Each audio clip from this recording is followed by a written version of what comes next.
do not need a lot of an introduction. You probably know who Shailene is. You probably know who Matt is. You probably know who Ansel is. You might even know who John Green is down there, responsible for turning entire forests into Kleenex.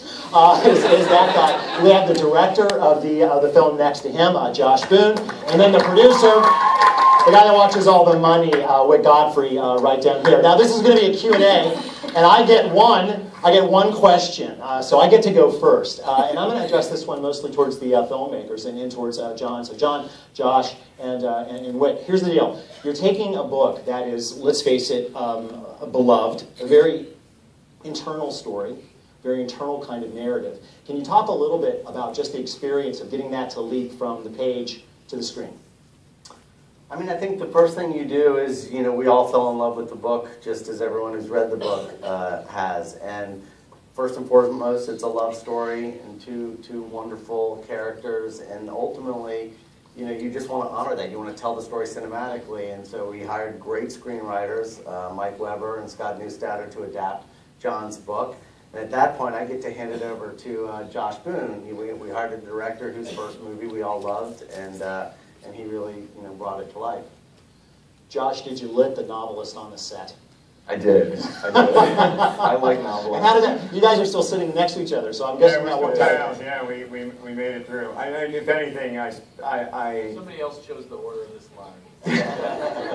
I'm just so grateful to Josh, and it started with Wick and his co-producer Isaac believing in the story and not wanting to Hollywoodize the story unnecessarily, wanting to tell a story in which the female romantic lead has a nasal cannula, and then that carried through to Josh. Josh cared so much about the book, and I think the story mattered to him. He'd lost a friend not long before he started filming it, and I think you feel it. You feel it in the movie you made. Yeah, absolutely. One of my closest friends died of cancer shortly before I made my first movie, and when I read John's book, it was the first time that I was really able to deal with that when I was making my first movie, and it was just a really helpful book to me. And I just wanted the movie to feel like what I felt when I read it for the first time, and we did that with actors and music and sound and color and all that.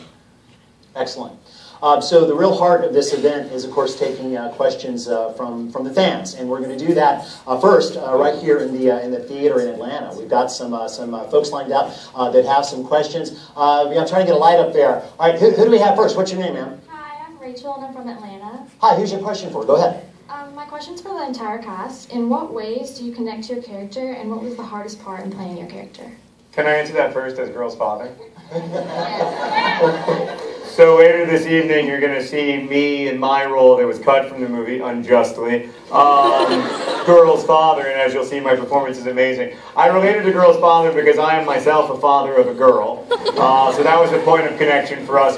And then secondarily, we're both sort of like schlubby, middle-aged guys, which is a thing that I could relate to. No. Schlubby. Go on. Come on. Yeah, we're both smoking hot middle-aged guys, which is another thing I could relate to. And but now you guys. Actually, that probably wrapped up the entire thing. I assume that's what you were asking about. We all look to John for inspiration. But seriously, is there...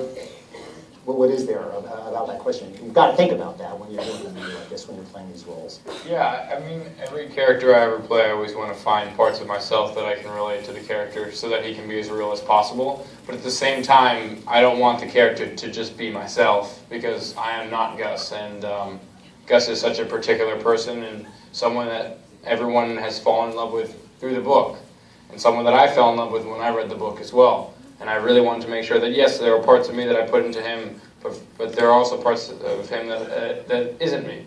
The parts of me that are Gus, I'd say, I'm also a goofy guy a lot of the time. I don't take myself too seriously. That would be, I think, a big attribute that was important in terms of bringing Gus to life, because I think if Gus was too serious and just like a cool pretty boy, he'd be really boring and the movie wouldn't really work. Anybody else want to throw in on this one? Nat. I like that all these characters use different methods to deal with their pain. And I like that my character used humor to deal with his pain, and that's something that I definitely use in real life, for sure. Your eyes are actually quite pretty, by the way. This is probably the most tweet-worthy movie of the year, so it only makes sense that we actually go to Twitter for a couple of questions. And we've already got one, which is to John Green. Do you plan to write any other books soon? Well, I don't have another job, really. I mean, I have a bunch of other jobs making YouTube videos, but they don't pay. So... Unless you're a cat walking on a piano. Right, yeah. So I'm going to, I will write another book. I hope to, I mean, this has been really fun. It's kind of hard to write while you're doing this. This is like the opposite of writing. So I'm really looking forward to getting home and starting again. And yes, hopefully soon. I'm really going to try. And maybe negotiate the movie deal before you actually write the book. Oh, yeah. Even when there's no plot. I'm just going to tell Wick I have a book, and Wick will be like, cool. I'm in. And how many points do you want in the box office? Just go ahead and tell me. And Shay's in. Shay, I can get Shay easy, yeah. Well, we're going to make the deal right here. Let's take another one from the theater. What's your name, ma'am? Hi, I'm Tori, and I'm from Snellville. Hi. And my question's for the entire cast, and it was, what was the best mistake someone made while filming? John, let's have somebody else go first this time. All right, who wants to jump in on that? Ansel, maybe. Well, I think that one scene that we definitely made a lot of mistakes doing was the egg throwing scene. It was a pretty messy day. No pun intended. $30,000 mistake that you guys made. Yeah, that was a great one. Someone, like an egg ended up hitting the corner of the door, which is a great moment because it's like it really gets close to Monica's mom, and it goes inside the egg actually ended up splattering inside the house and like going all over the person's house, like rugs and paintings, and yeah, like Picassos were in there and stuff, and got egg all over them. So like it ended up costing us millions of dollars, but it didn't. There were no Picassos in there. I'm just kidding. She was really excited to let us use her house until that happened. Yeah, but that moment is so funny, and then like there are other moments where. My favorite moment, Shay, was the bee. Remember the bee? Oh my God, I forgot about it. Sorry, I just could not stop. You were amazing, Birdie, and I can't stop crying. This is so emotional. Who the hell can? I have like snot all over my She was face. so cute. She had her head just inside Somebody the get her door a so she snot could rag. hear. Oh my God, there's 3 guys. Yeah, Shay was Thank listening God. like with her head inside the door and crying. And also, it's also worth noting that this is Huge. this is a such wonderful weird beginning for us. graduation. Like we're so proud to share this movie with you. But it's also kind of a very now I'm going to cry. Yeah. It's also a very sad moment for us because we're all so close and we love each other so much. And this is an ending for us of getting to be together doing this. And so it's like the last night we're all. We just get to pass the torch. Yeah, so we're very happy to share the movie with you guys. Okay, I'm sick of the crying. Okay, so we're gonna stop crying right now. I didn't even see the movie. Wait, but what you pointed out? The bee. Oh, The bee. we're I doing know the the bee scene. story. Yeah, it's like, wait, how did we forget about this story for all these months?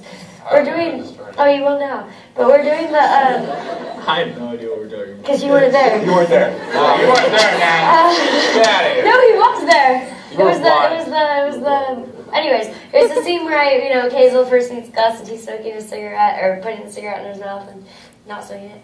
And, and I'm looking at him and he's like, we're talking or whatever, I'm supposed to be blushing, and I look, and all of a sudden I feel this really gnarly pain in my neck. You were there. Yeah. And I'd never been stung by a bee before in 22 years of my life. And I got stung for the first time while we were doing that scene. The bee was flying, and they caught it on camera midstream. We should put that on deleted scenes. Midstream, as soon as I turned my neck to look at Ansel, it got cut between the cannula tube and my neck, and it stung me. And Shay was in obvious discomfort, but by far her biggest concern was the health of the bee. She came back and she was like, "Oh, I just feel so bad. It's not that bee's fault. It got stuck in the candle and it got panicked and it stung me, and now it's gonna die." Guys, we need bees. This is an important issue to bring up. We need bees, and they're disappearing. This is what this is really for. You're right. This is what this is. A cheer for the bees. We get stung. We need to feel sad about it. Because we need more bees. Now I need a Kleenex too. All right, let's take another one from Twitter. This is another one for the whole cast, except for John. Did the whole cast become closer during the making of the movie? And John, what was it like being there during those scenes? You guys first. Checking for bats in the cave after. Well, yeah, go ahead. Wait, what? Did you guys become closer? Did you become closer during the making of the movie? I mean, does that really happen? Yeah, definitely. Yeah. I got 2 brothers for life. Now, I don't really understand the second, two, and a kind of schlubby father figure.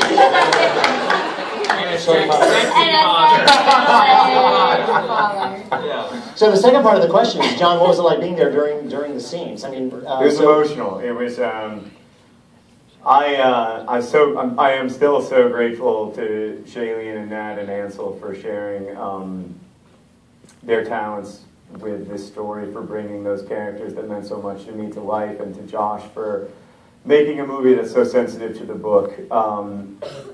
Yeah, I cried every day. Everybody made fun of me for crying all the time, but I don't cry a lot in real life. I was crying because I was so overwhelmed and moved that, I always thought that when you make a movie, it kind of dilutes it, it kind of waters down the original vision of the source material. But what I learned from this movie is that when people make it with love and real care, it can become stronger in a way. It can become more powerful, and it can be shared more widely. And that was pretty much my experience every day on set. I felt like I was, some of the pain, maybe, to be honest with you, some of the personal pain that I had trouble letting go of, that caused me to write the book in the first place. It felt like these people who cared about me were lifting me up and lifting the story up and kind of helping me to be okay. And that's very, and that has continued. And I think every reader of the book, and now every person who watches the movie, in a way, makes the story less mine and more everyone's, and that means a lot to me. Well, that's getting close to public domain. Let's not go there. It's not in public domain. But I still own it, and I won't share the royalties. That's absolutely the spirit. Let's take another question from here in the theater. What's your name, ma'am? Hi, I'm Tynan from Peachtree City. My question is for Josh. I play guitar, so I wanted to know how you picked the artist for the soundtrack. I love music, and I brought a USB stick to Fox when I went to pitch the movie that had a bunch of songs on it that was kind of the tone of the film, hopefully. And then we had this amazing music supervisor named Susan Kent, and I gave her my iTunes library and was like, this is the kind of music that I like, and she just brought, wonderful artists and wonderful things to it. But you just find songs that feel like the movie, that feel tonally right, and hopefully that's the glue that holds it all together. And were there some songs like what Birdie did, where she saw the movie and then went home and immediately She read the book first, not the read rap. the book. She did, yeah. And we had a bunch of wonderful original artists, come and do original songs for it that were great. All right, we'll take another question from Twitter. And this one's for John, so we know there'll be a nice long answer. In your opinion, what was the best part of the movie? In my opinion, what is the best part of the movie? Yeah. I'm not going to say all of it. That's cheating. The eulogy scene, the scene in the church. Short answer. How do you like them apples? Let's take another question from here in the theater. We've got a few more people that would love to find out some things. Go ahead, ma'am. Hi, I'm Grace. I'm from Alpharetta, and my question's for John. Do you find it hard killing characters? And then, is it harder for you to watch them die or to write their deaths? Well, I want to say for the record that I've never killed anyone. It's something I'm really proud of in my life. I've worked really hard not to do it. It's a great streak that I've been on for 36 straight years. I don't kill people. People die. People die in books. I have terrible news for you. Everyone in Peachtree City is going to die. All of you. You're all going to die. Thank you, guys. Yeah, thanks for coming out. Good night. Yeah, it's been great doing this. All of your descendants will die, and then eventually there will be no people to watch movies or even to make movies, and there will be no memory that any of us ever did anything. All right, thank you, John. I need to be saved by another question, so we'll go to Twitter. I thought you were doing just the My quick answer to that, though, is that yes, I felt profoundly sad. I cried every day for months and months and months when I was writing this book, but it was also I needed to do it. I needed to write about death. I needed to write about someone young dying and argue that a short life can still be a good and rich and full life. Because it's real. Yeah, it does happen. So, Twitter demands to know who was the goofiest on set. Nah. Nah. Was it really Nat? Yeah. Okay, can I ask a question? Because it's a personal thing I want to know. Was he more goofy on set once he was blind? Or before he was blind? Getting into dangerously offensive territory. I mean, my definitely around in that offensive line. My answer to that is that Nat is full goofy. Like, he is as goofy as the actual goofy. But here's the thing. Nat is also one of the smartest people I've ever encountered. Yeah. Which is where the goof comes from. So No, goofy you is have to be witty. Nat isn't just a goofball, he's super witty with his humor. Which is very Isaac and which is very Fault in Our Stars, which is why he does so well in this movie. Yeah, he's one of the fastest wits I've ever met in my life.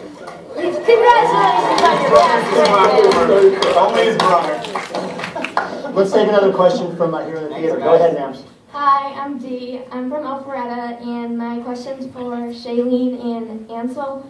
So, since you both play characters who are diagnosed with different forms of cancer, has your role changed your point of view on how to treat cancer patients and or helped you understand how it feels to be sick? For example, like cancer perks. That's a big question. I think, like, just to preface it, is we are very blessed where we are actors playing people with cancer and don't actually have cancer ourselves. And to cross the territory of being able to empathize with somebody who is going through that situation, I think is not something that I can relate to. I felt like I could empathize with a young girl who was falling in love for the first time, and I could empathize with a young girl who was dealing with different hormonal changes and learning how to navigate this new love and this new loss and everything that it meant to be in love for the first time. But as far as having cancer, that's not something I feel like I can personally speak to because I haven't personally been through that. And it's so individualized for each individual who's going through their own personal experience. Yeah, I mean, if I were to answer that, it would be the same way I've never had cancer before, but you take what would come with cancer in that case, and there is the horrible side, which is the sickness. But for Gus, especially in the beginning, I don't want to spoil anything. I mean, wait, just like They just yeah, these I know, but just in general. In general, Some right? people So have cancer in this movie. yeah, so. There's some cancer in this So movie. honestly, when you first meet Gus, he is someone who has overcome cancer, and I know that gives people a lot of confidence. So that I wanted to attribute that to Gus's confidence, and then when it does come back, I know that there is a lot of anguish, and he's obviously he's pretty tormented by the fact that he will die and that he won't be able to leave his mark, and. Someone close, very, very, very close to me has dealt with extreme sickness, and I was able to draw from that person, and it wasn't cancer, but it was a different kind of sickness, where people get sometimes very upset and down on themselves when they realize that their time is limited, or if something is going to affect them in a way that will change the way that they can function, and I drew from that as well, and then, but the beautiful thing, I think, like as Shay said, it is a love story, and it's through the love story that Gus can overcome that anguish. Yeah, we had all the kids in the support group are kids living with cancer, and we had them on set a lot, like 8 days out of the 30 days that we shot in Pittsburgh, and I think that was really, really important. Those kids have become important to all of us. A lot of them remain friends with all of us, and I think we all saw a lot more about the complexity and richness of a person's life. That living with illness is one identity among many. That they're also 16, that they're also falling in love. That it's one of the things that they're doing, but not the only thing.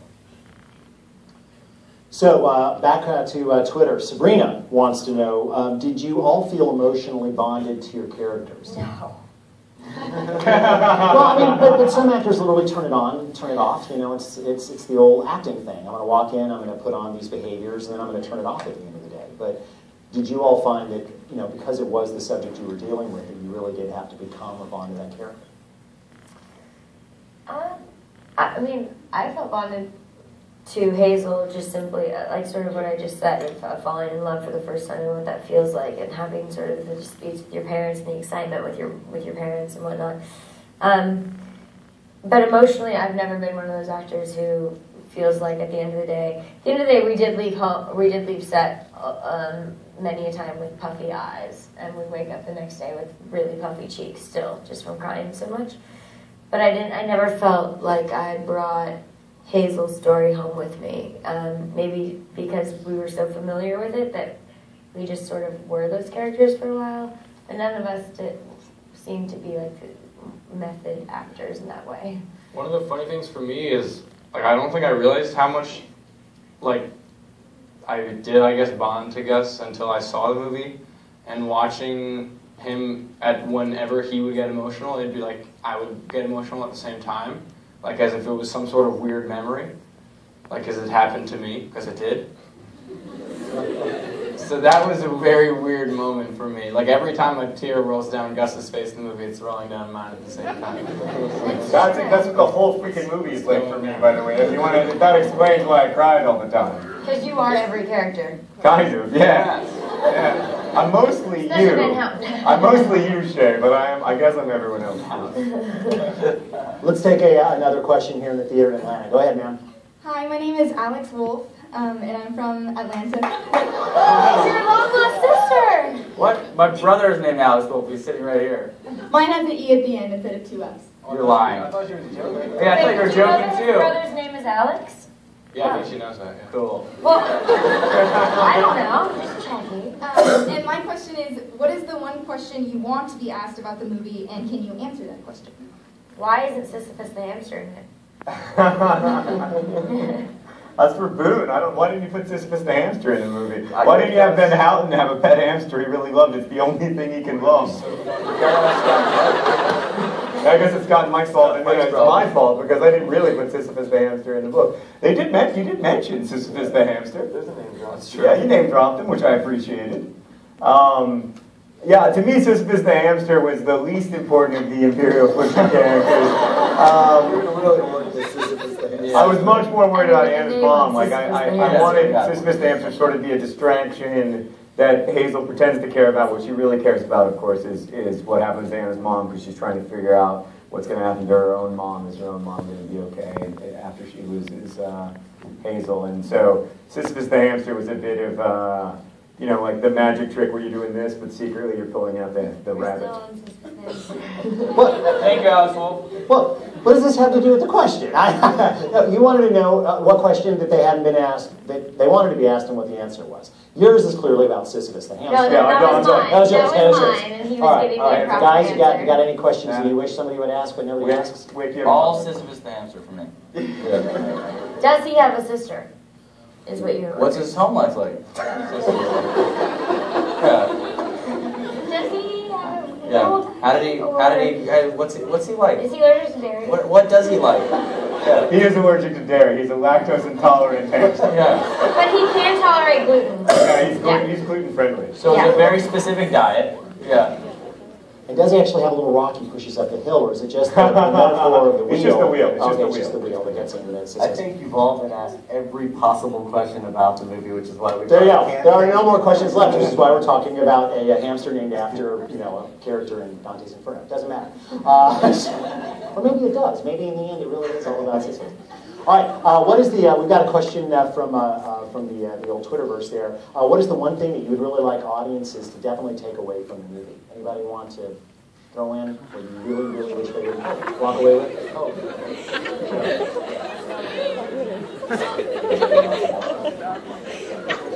Yeah, I know from when I read the book, my first thing is I want to live a better life, and I hope people feel like that when they read the Do you guys feel like that? Somebody told me after they saw the movie, they said, right after I saw the movie, I called everybody I loved and told them that I loved them. And I think that's really kind of perfect. for me what I got from the book and what I got from the movie. That's how I felt after I watched Die Hard 4. Hey, you know. Not 5. Yeah.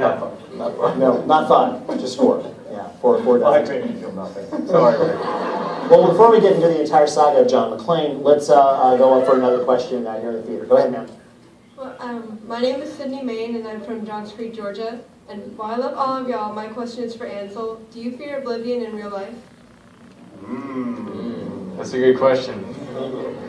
I think that I definitely have learned a lot of lessons actually from playing Gus, and it might just be the fact that when I did play him I was 19, so you know when you're that age you're still learning a lot of things as I am now, because I'm 20, I'm just learning things all the time. However, yes, I think that I probably still do a little bit, but less than I did before I played Gus, and I think that it's a good lesson to learn because, as Hazel so perfectly put, oblivion is inevitable, and if something I'm afraid of, I should just forget about it, because it's going to happen. Can't do anything about it. Yeah.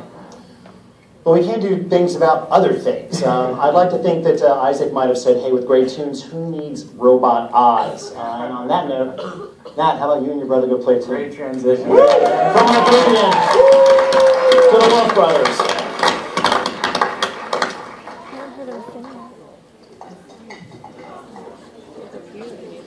Thank you, guys. And let's just thank Birdie one more time. It's such a beautiful voice and such a beautiful song. I can't tell you exactly why, but right after I finished the book, Fault in Our Stars, after I read it, I wrote a song called Last Station. I'm going to play it for you.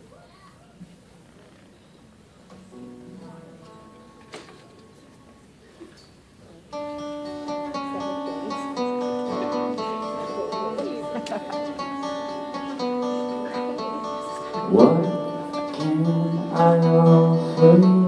I know you've had a drink or two.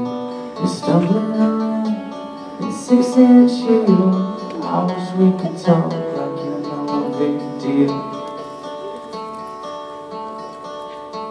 What can I do for you that other men haven't done to you?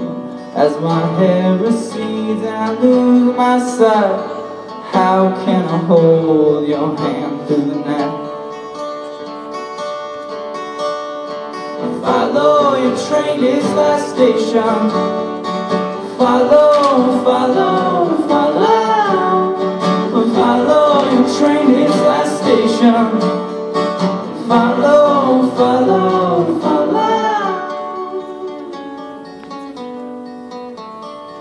Taste of someone else's love, scattered like confetti in the stars above. Like an old movie playing in the park, I know the end but watch it unfold in the dark.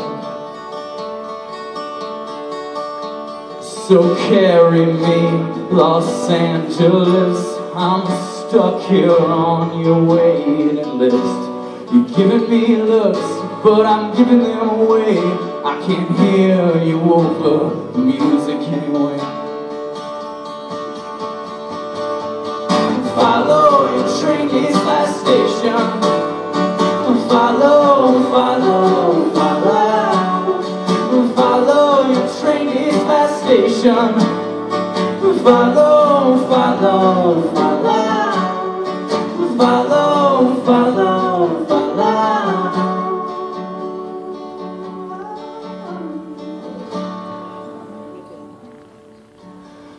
I never burned through love that let me loose. I only set the table for the company I choose.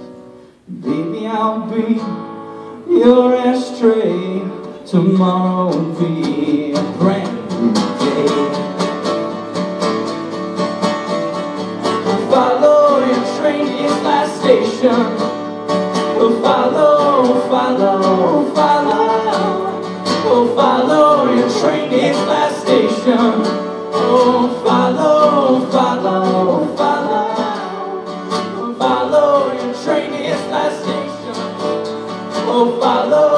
follow, follow, follow your train, it's my station.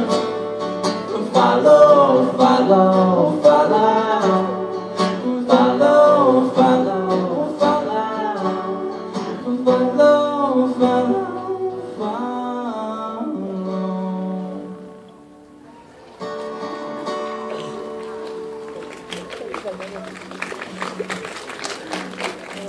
Yeah, the stars here. We do have one little more thing. Something even. Oh, you gotta do one more song? Oh, you gotta do 2 songs. Fine. Do another Just song. so you can cut off John's answer. Thank you guys so much. That first song was the song that I wrote called Last Station. It comes out today, so you guys don't get it. And the next song I'm gonna play is Alex's song that's called Rule. This is my brother Alex Wolf, by the way. Yeah, my amazingly talented brother. And before we do that, I just want to thank these guys so much. I love them so much. We've spent the last 3 months together and we made that beautiful movie. And I'm so proud to be a part of you guys. I love all of you, seriously. And I love you too, man. It was good to meet you. Alright, this song is called Ready. Also, Nat sings this in the movie. Yeah, when I'm all they're crying. He's heartbroken. He's screaming his head. Yeah. Alright, ready? Yeah, let's do it. 1, 2, 1, 2, 3.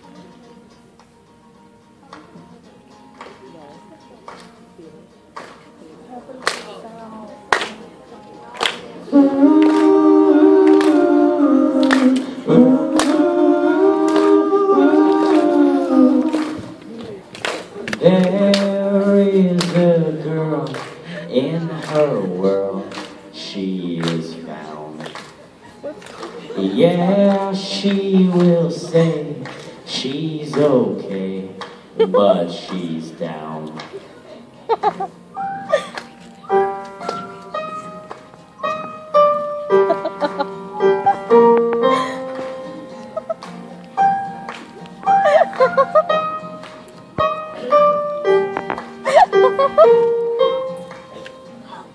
Hair is a mess, it's the best in sunshine.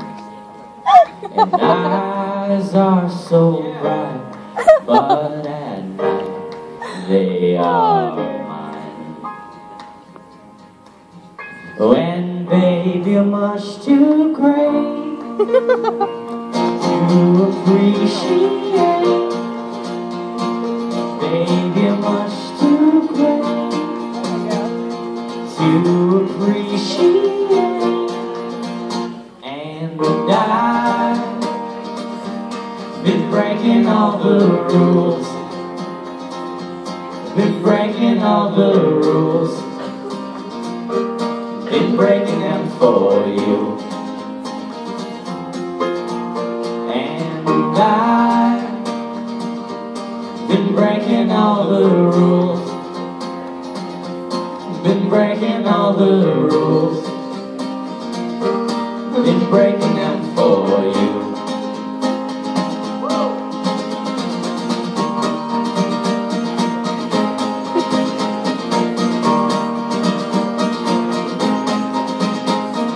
And now the burn starts to turn, and I'm not.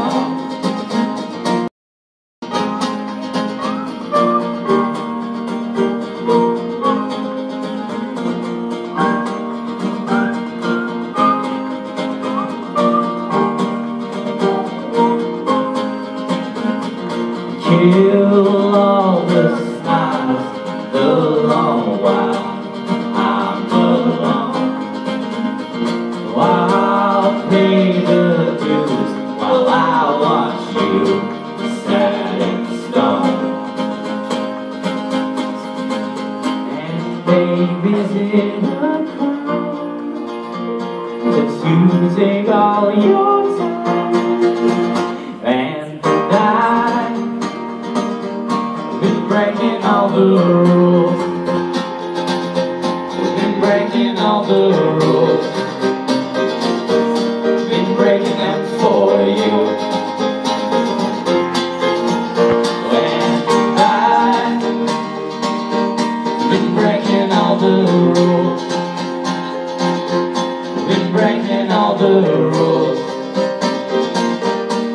break them for you.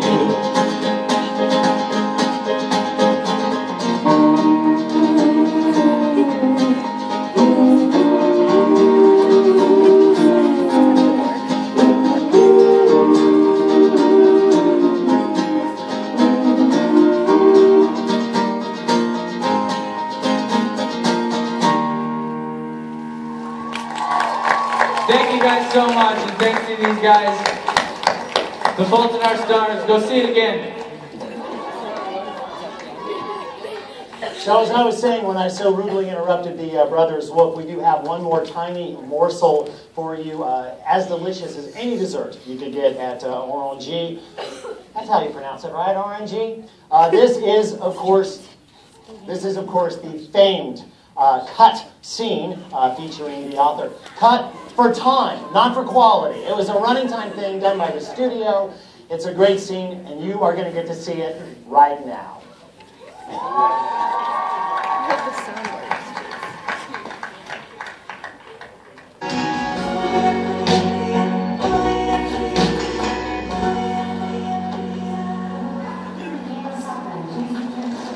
What's in your nose? Jackie, I'm really sorry about that. No, it's totally fine. It's called a cannula. It helps me breathe. See this little friend right here? He feeds oxygen through your tube. Would it help me breathe too? Maybe. Do you want to try it? Okay. Come here. Here you go. Tickles.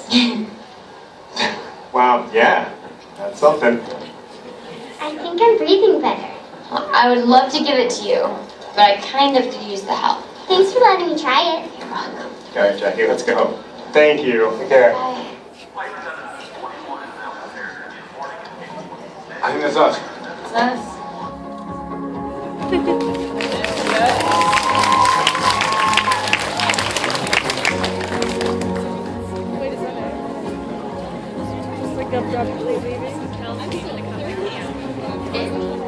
I thought it would be like a send-off.